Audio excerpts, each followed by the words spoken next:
Seluruh produk iPhone tidak boleh masuk ke negara kita. Tindakan Indonesia nak haramkan iPhone 16 tu satu tindakan yang bijak. Yang mana tindakan ni mungkin Malaysia. Halo semuanya, dimanapun berada, jumpa lagi bersama saya, Kuli Milenial. Gimana kabarnya teman-teman semua? Semoga selalu dalam keadaan sehat, selalu baik-baik saja, dan semoga selalu tetap semangat. Terkait pemblokiran penjualan iPhone 16 di Indonesia, banyak netizen yang berkomentar, bermacam-macam komentar yang dilontarkan oleh netizen. Tidak hanya netizen Indonesia, bahkan netizen Malaysia juga ikut mengomentari pemblokiran penjualan iPhone di Indonesia. Teman-teman, yuk kita dengarkan, kita simak komentar netizen Malaysia ini tentang pemblokiran iPhone di Indonesia. Seluruh produk iPhone tidak boleh masuk ke negara kita, Pak. Ini pelecehan terhadap negara kita, Pak. Hari ini sedang ramai di media sosial soal bagaimana ternyata iPhone 16 dilarang masuk Indonesia, Pak. Tapi setelah kemudian kita buka alasan dari pemerintah, yaitu karena iPhone minta holiday, tax holiday 50 tahun. Memang gila ini, Pak, iPhone itu, Pak. Memang sudah layak diblokir dari negara kita, Pak. Maka harapan kami diminta kepada Menteri BUMN, Bapak ini kan jaringan luar biasa, pernah menangani sepak bola kelas internasional. Maka kami harap Bapak bisa turun tangan dalam hal ini agar kita tidak tergantung dengan namanya iPhone, Pak. Kita ini kemarin mikir, Masya Allah, mereka sudah menikmati begitu banyak duit dari rakyat Indonesia, tapi ternyata mereka mau investasi di sini saja, minta syarat namanya teknologi 50 tahun. Kami dan rakyat Indonesia marah kepada iPhone, Pak. Kalau perlu diblokir semua, seluruh produk iPhone tidak boleh masuk ke negara kita. Padaku, tindakan Indonesia nak haramkan iPhone 16 tu satu tindakan yang bijak. Yang mana tindakan ni mungkin Malaysia tak akan mampu nak buat. Mungkin ada yang tak tahu, sebelum ni untuk iPhone berniaga di Indonesia, dia kena penuhi beberapa syarat. Dan antara syaratnya adalah 40% daripada komponen yang dihasilkan iPhone tu kena datang daripada local vendor, maknanya bisnes tempatan. Kontrak tu sekarang dah tamat dan Apple tak nak sambung kontrak tersebut. Jadi Indonesia pun melawan. Dia kata, kau tak nak ikut syarat aku, kau tak boleh release iPhone 16 dekat Indonesia. Jadi kenapa saya kata ini adalah satu tindakan yang bijak, a wise decision? Sebabnya dia menunjukkan yang Indonesia ni tidak mudah dipijak-pijak oleh kuasa barat. Zaman sekarang dah tak sama macam zaman dulu, di mana kita negara-negara Asia, negara-negara kecil ni yang kena dengar dengan cakap barat. Tapi hari ni dengan kuasa ekonomi, kuasa politik yang Indonesia ada, dia boleh ada kata dalam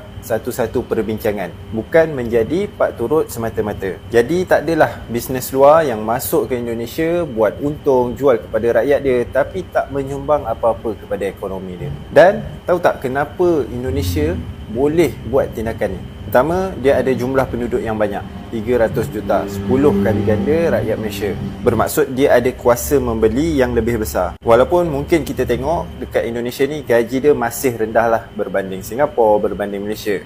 Tapi ke depan lambat laun dia akan naik juga. Dan mengikut World Bank punya analisa, menjelang 2050 nanti Indonesia akan menjadi ekonomi keempat terbesar di dunia. Dan yang kedua, Indonesia ada pemimpin yang kuat dan berani. Bukan Apple je yang kena. Sebelum ni TikTok Shop pun kena ban. And then bila China masuk ke perairan dia bukanlah mendengar saja, dia melawan. Dia menunjukkan yang dia tidak membenarkan sewenang-wenangnya China masuk ke perairan dia. Tapi sebenarnya bukanlah Indonesia ni nak bergocoh sangat dengan kuasa-kuasa luar ni. Dia just nak situasi yang menang-menang. Seperti mana TikTok Shop sebelum ni, mula-mula diharamkan, tapi bila dia dah ikut syarat-syarat yang Indonesia tetapkan, dia bawa ke meja perundingan, akhirnya hari ni orang boleh je membeli melalui TikTok di Indonesia. Indonesia sekat penjualan iPhone 16 di negara itu. Mesti korang perasakan yang mana sekarang ini siri iPhone 16 masih belum lagi boleh dijual ataupun tersedia untuk dibeli di Indonesia. Hal ini demikian kerana kerajaan Indonesia menyatakan bahawa Apple perlu meningkatkan komitmen pelaburan mereka dalam negara itu untuk membolehkan Apple sendiri menjual siri iPhone terbaru mereka. Cerita dia macam ni, guys. Kalau diikutkan, Apple ada pensijilan 3DM di mana pensijilan itu membolehkan Apple untuk menjual produknya dalam negara negara Indonesia. Di ketika ini pensejilan itu telah pun tamat tempoh dan kerajaan Indonesia menegaskan bahawa Apple perlu meningkatkan komitmen pelaburan mereka untuk membolehkan siri iPhone 16 yang baru itu dijual. Setakat ini jumlah pelaburan Apple di Indonesia berjumlah 444 ribu ataupun sekitar 1.48 trilion rupiah, dan kerajaan Indonesia merasakan bahawa jumlah pelaburan itu kerdil kalau dibandingkan dengan jumlah keseluruhan peranti-peranti Apple yang terjual di negara itu. Setakat ini Apple telah menubuhkan 3 akademik Apple di Tangerang, Sidoarjo dan juga Batam di bawah skim pembangunan inovasi tempatan untuk membolehkan Apple memenuhi syarat keperluan pensijilan TKDN itu. Jadi kepada semua peminat peranti Apple di Indonesia, jangan risau kerana siri iPhone 16 akan dijual di negara kamu. Tidak boleh. Korang ingat tak sebelum ni Indonesia sekat penjualan iPhone 16 series dalam negara tu. Kini Google Pixel pula diharapkan dijual hanya seminggu je selepas pengharaman peranti Apple. Jadi apa puncanya yang membuatkan kerajaan Indonesia ni menyekat penjualan mereka? Ini adalah ekoran daripada kegagalan Google dalam memenuhi peraturan kandungan domestik. Menurut jurucakap Kementerian Perindustrian Indonesia, mereka memperkenalkan peraturan ini supaya ada keadilan untuk semua pelabur di Indonesia. Walau bagaimanapun, beliau juga berkata pengguna masih boleh membeli telefon pintar Google Pixel di luar negara selagi mereka membayar cukai yang diperlukan. Jadi, nampaknya Google dan juga Apple perlu membuat keputusan yang besar kalau masih nak kekal dalam pasaran Indonesia. Agaknya mereka sanggup ataupun tidak untuk ikut peraturan ni atau pilih keluar terus. Saya terbaca baru ni di mana Apple dilarang untuk menjual iPhone 16 di Indonesia kerana beberapa isu lah. Antaranya adalah kerana content certification itu dikenali sebagai TKDN, something like that. Jadi di Indonesia ni dia ada beberapa syarat dia bila nak menjual, nak masuk ke dalam pasaran Indonesia. Misalnya dia sebenarnya Apple ni dia punya lesen content itu certification untuk menjual tu telah tamat. Jadi dia kena renew. Jadi bila dia nak renew tu, dia ada beberapa kriteria investment yang dia kena penuhi. Misalnya local production, ada lagi lah beberapa kriteria lagi yang kerajaan Indonesia tetapkan kalau nak gunakan rangkaian network Indonesia. Bukannya sewenang-wenangnya tuan-tuan. Jadi apabila Apple tak penuhi lagi syarat-syarat itu, jadi dan dia punya certification itu pun telah tamat, jadi Menteri Perindustrian itu tidaklah membenarkan ianya dijual sehingga syarat-syaratnya itu dipenuhi. Jadi bukan Indonesia ni dia terima begitu saja, kan? Jadi tuan-tuan, jadi ini juga macam negara kita kan. Bila saya dimaklumkan sebelum ni di mana Apple ni dia minta pengecualian selama 50 tahun pengecualian cukai. Jadi saya baca di ni, jadi tentu kerajaan Indonesia saya rasa tidak bersetuju dengan hal ini kan. Jadi ini juga satu benda yang kita boleh reflect negara kita ni tuan-tuan.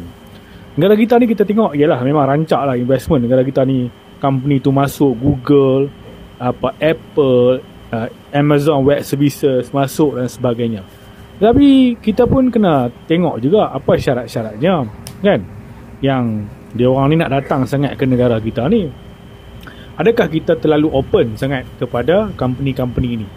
Kan, adakah kalau mereka minta pengecualian contohnya cukai, kita pun bagi tuan-tuan. Jadi benda ni bukan saya questioning lah benda-benda macam ni. Sebab kita tak maulah investment tu, kerana kita nak sangat investment sehingga apa dia orang minta pun semua kita penuhi. Jadi tak boleh lah macam tu. Macam Indonesia, dia ada ketegasan dia ada dia punya kriteria dia. Kalau tak pemenuhi, macam Apple janji dalam kepada kerajaan Indonesia, contohnya dalam sebelum nak renew tu ada local production lah dan sebagainya yang dia nak buat dalam investment tu, tapi dia belum penuhi lagi. Kerajaan Indonesia tak renew tuan-tuan. Jadi saya rasa orang kata apa, ini benda yang kita boleh reflect jugalah kepada investment di negara kita ni tuan-tuan. So apa pandangan tuan-tuan tentang hal ini? Mungkin boleh tulis dalam komen dan jemput follow account. Warga Malaysia beranggapan Indonesia sangat berani untuk memblokir penjualan iPhone di Indonesia. Mungkin Malaysia tidak akan mampu untuk melakukannya. Seperti halnya dulu TikTok, Indonesia berani memblokir TikTok affiliate dan akhirnya TikTok mau berunding dan kerjasama dengan Indonesia. Nah, semoga video tadi menjadi informasi dan bermanfaat untuk semuanya. Oke, saya minta undur diri. Kita jumpa lagi di video berikutnya. Oke, wassalam.